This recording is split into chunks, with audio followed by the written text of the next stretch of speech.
In the heart of the rural Midwest, where endless fields stretch beneath a wide sky, a quiet farmer made an extraordinary discovery that would change his life and save another. Early one morning, as the sun cast its first golden light over the dewy grass, 63-year-old Thomas McAllister was inspecting his wheat fields when something unusual caught his eye: a large, motionless shape lying near the edge of a shallow ditch. Drawing closer, Thomas realized it was a bird, but not just any bird. It was an American bald eagle, majestic even in its weakened state. One wing was twisted unnaturally, feathers matted with dirt and traces of blood. Its sharp eyes blinked slowly, filled with pain and confusion. "I couldn't believe it," Thomas recalled. "We see eagles around here sometimes, but never like this. It looked so helpless." Instinct took over. With a wool blanket from his truck, Thomas gently wrapped the injured creature and brought it home. His wife, Helen, gasped when she saw the eagle resting on their back porch. They named it Glory. The local wildlife rehabilitation center was closed for the weekend, so the couple decided to provide temporary care.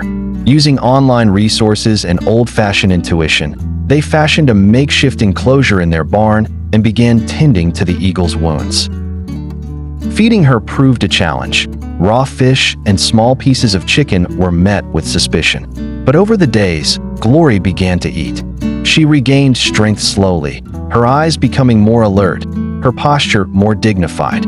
Thomas found himself visiting the barn more often than his crops. "It's strange," he said. "She never made a sound, but it felt like she was talking to me, like she knew I was trying to help." 2 weeks later, a team from the Wildlife Center arrived. After a thorough examination, they confirmed that the eagle's wing was healing well. They commended Thomas and Helen for their remarkable care. "Not everyone would go this far for a wild animal," one of the specialists said.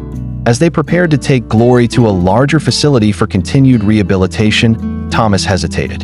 "I know she doesn't belong to me," he said quietly, stroking the bird's head, "but I'll miss her." Helen stood beside him, her hand on his shoulder. "She came here broken," she said, "but now she's flying again. In your heart, if not yet in the sky." Weeks later, Thomas received a call. Glory had made a full recovery and would be released back into the wild. On the day of her release, the couple were invited to attend. Standing among a small group of spectators, Thomas watched as the eagle was brought from her carrier. For a moment, she paused, head turned, eyes scanning the familiar faces. Then, with a powerful flap of her wings, she soared upward into the open sky. For Thomas, it wasn't just the flight of a healed eagle. It was a moment of quiet redemption, a reminder of the bond between man and nature, and the difference a single act of compassion can make.